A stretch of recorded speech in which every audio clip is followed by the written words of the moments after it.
I think I got into hardcore when I kind of met a few people like Sean and Scott Hooper and stuff, who they were just starting up Heavy Hands, and I just started a label, so they kind of got me into a lot of bands and kind of introduced me to the scene, and it just kind of went from there.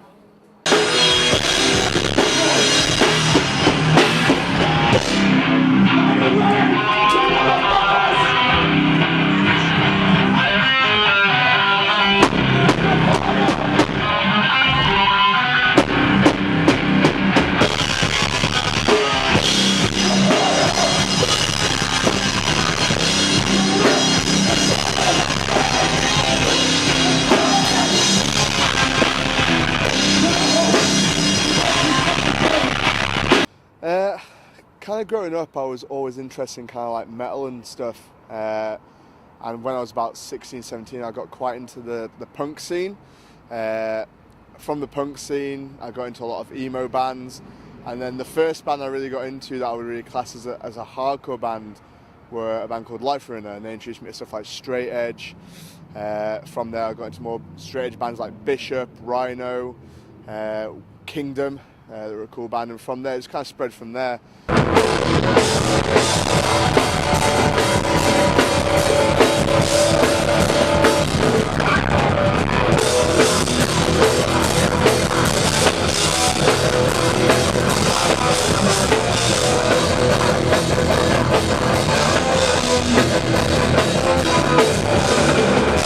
On shows and just pretty much regularly going to shows as much as possible.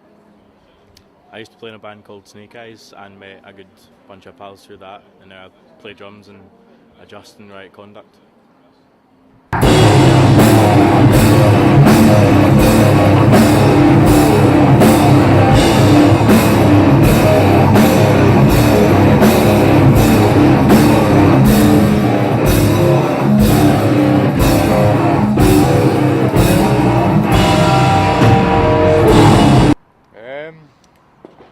I feel like it's kind of like a progression, so it's like I started off getting into bands like Lost Prophets. You know me? Come on, Jamie. Oh. Yeah, I got into bands like Lost Prophets and stuff, like heavier rock bands, and I discovered bands like Killswitch Engage and Bullet for My Valentine. Are you going to talk? Are you going to do something? Yeah, I'm letting you answer it now.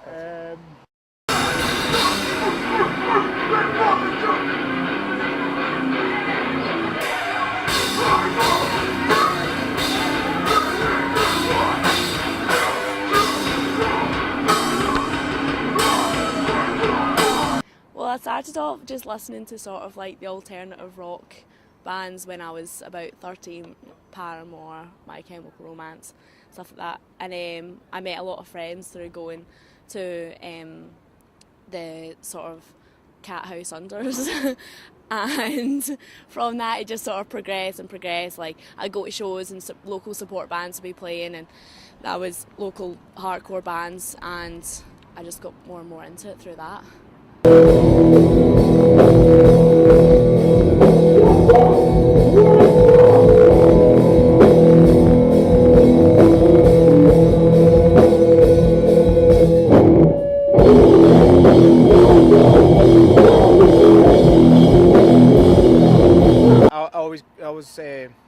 I got brought up on metal pretty much. Like I was going to like Lamb of God shows and like Machine Head and stuff like that. I think it all started probably Ghost Fest 2011 in Leeds, and all my friends were going to see these bands like Broken Teeth and Brutality Will Prevail, bands that I hadn't really listened to yet. I was going to see like Ingested and another Annotations of an Autopsy and stuff like that, because I was just like a metalhead. And then like my friends just got me to listen to these bands, and yeah, like there was a lot of crossover, like riffs and stuff, and yeah, the community and stuff like that was just cool. It was like good positive attitude and all that, so it was cool to get into.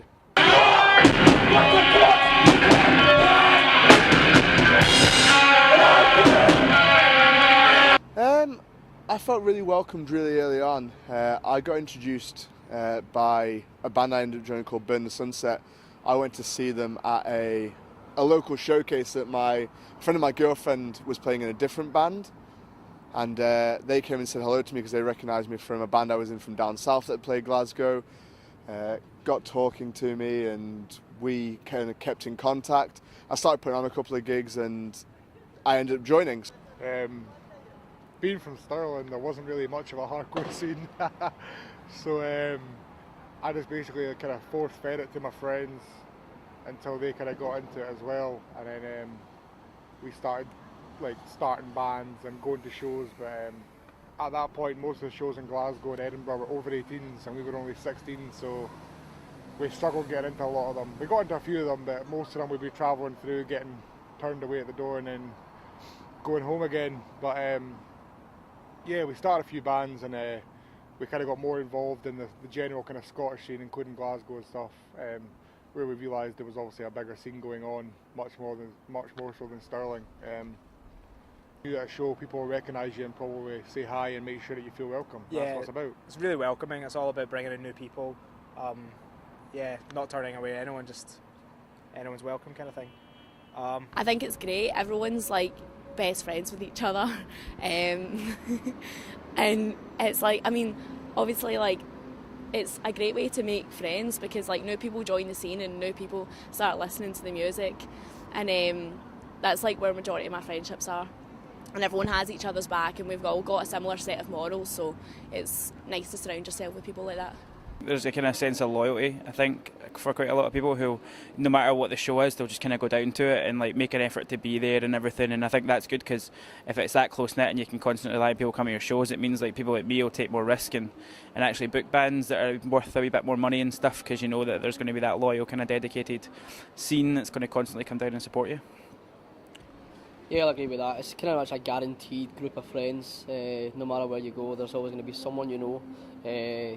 Quite a lot of young kids that are coming in now that are seeing it. It brings out confidence in a lot of people from shows. I think there's a lot of people in there that are really up for nurturing people's talents and stuff. So I think it's a really good environment to be in. I think it's good that they're close knit.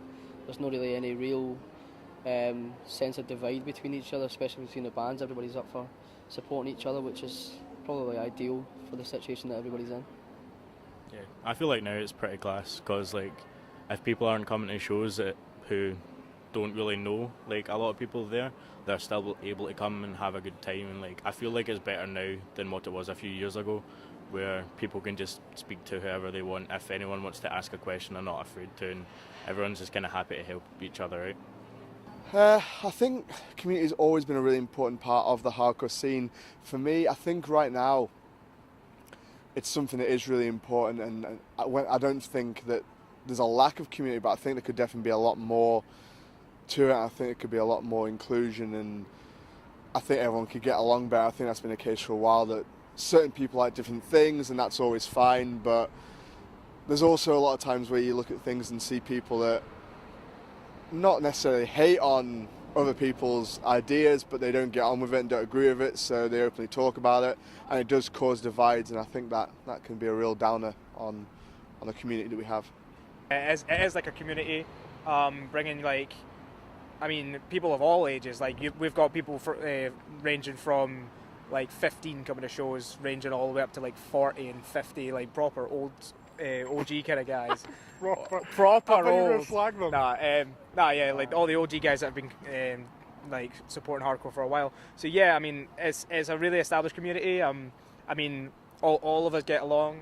Doesn't matter age, sex, creed, anything like that. Just everyone's welcome kind of thing. Like it's kind of opened me up a lot more to like a lot more people. It's kind of really helped me kind of realise that I was doing a music business degree, and I was kind of focusing on the commercial side of things, and being in a hardcore scene made me realise how it's actually more just about wanting to put on shows, not make any money, and just have a really good time with your pals. So more than anything, I think it's just my friend base now. It's completely changed from when I was like 20, and I've got a lot of people that I think I'll be friends with for life now just through going to shows. Yeah, that's exactly. Yeah, it's pretty much gave me friends for life. Ross, in particular, has fastly became my best friend, and we things as well. Like I'd never have ever been able to travel as much as I would have if it wasn't for this scene. It's opened me up to new places and a lot of new people from all walks of life, which has kind of opened your horizons up for new things and people's tastes and stuff. It's really opened everybody up to it. I've met the majority of my friends through hardcore, Andy included. Just like made so many sick friends. Like, Yeah. But, yeah. No, What's it done for you, hardcore's cool. Andrew? I don't know, for me, I don't know, it's kept me from getting a good job. It's not.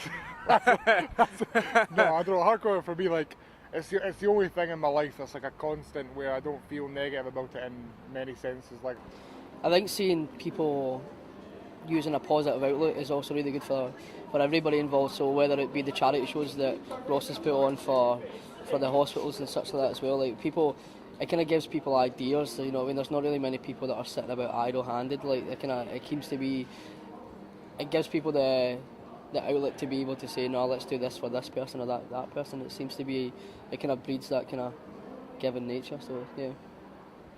Yeah, I think it's pretty cool. I mean, like, shows that are both just regular shows and charity shows end up always being, like, amazing.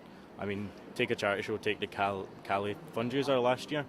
Like, I've never seen so many bags of clothes in my life, and that's just by people coming, bringing old clothes, old merch and stuff, and just having a good time. But the same amount of people would still turn up to a local show, be it on a Monday or whatever. So that was really cool. like you make friends through hardcore. Hardcore's cool because like you make close friends who obviously would be more like the kind of people that you'd hang out with hardcore as well. But then you've also got friends that you do just see at shows and stuff, and you're just as close to them. But it's just maybe you don't see them as often. But yeah, it's cool. I think it's like Jam says, it's a community, and like it's somewhere to feel accepted for a lot yeah. of people that might be down and outs. Like, I mean, myself, I wasn't exactly popular in school and stuff like that. So like, just have. I was the G. You know what I mean? Yeah. So that's guys. You know But I mean, yeah, I mean, anyone who feels like they don't have a place, anyone who feels like they want to, I mean, it's great for letting out aggression. You know, for me, it's a means of creativity. You know, to write my music and stuff like that. So, yeah, I mean, there's so many avenues that hardcore provides for anyone involved. Whether you're in a band, just attending shows, you know, putting out a zine, anything, like. Anyone can do anything, and that's very important, just to feel like you're part of something.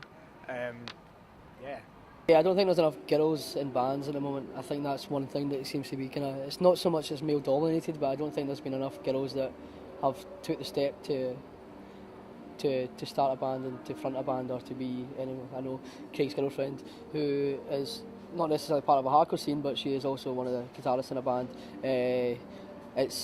I think there needs to be a push in the hardcore scene in general for more females to be involved in the actual making of music side of it. Yeah, I'd back that 100%. It's going to be a while before we release anything because it's the first band that any of us have been in, but we'll probably be releasing stuff around December. There's going to be 4 of us. It's me, Danny, Mia and Leah, so watch out for it. I think that it's going to open up a lot of avenues for other girls in hardcore because it's kind of an intimidating thing to do because there is the fear that you'll get mocked for it because like not like in other countries and stuff people have done it, but in the UK I don't think there's any like all girl hardcore bands. I think there's a couple girls in bands, which is really sick and good to see, but it is mainly guys, so it'll be fun to have that opened up and maybe like show people that it's able to be done. Yeah, I mean, Scottish hardcore's proven its importance, especially with Outbreak Fest coming up. 4 Scottish hardcore bands are all featured on the bill. Riot Conduct, Adjust, Mercy and Revulsion are all on it. Concrete Fest as well, yeah. I mean, all these fests, like pretty renowned fests that have made a name for themselves in England and that. Scottish bands are being considered now. Just Scotland's putting itself on the map in terms of hardcore shows. I feel like a lot more people need to realise that it's not kind of a scary place and that everyone is more like accepting of like everyone. Like it doesn't matter if you're a girl, if you're like trans or anything like that, you are welcome here, you're more than welcome. Scotland is a country that for me as a non-Scottish person outsider, it's very proud of what it has. I think that's what makes Scottish hardcore what it is, and that's why it's so great we have the scene, because everyone's so proud of it. And that's, like I say, Scottish bands travel at shows in England, a lot of Scottish fans will travel, there's so many people traveling to like Concrete Fest, Outbreak, loads of people used to travel to Ghost Fest, the teed on shows. So for me, that's what makes Scottish hardcore its own thing, is that there's people have pride in what they have.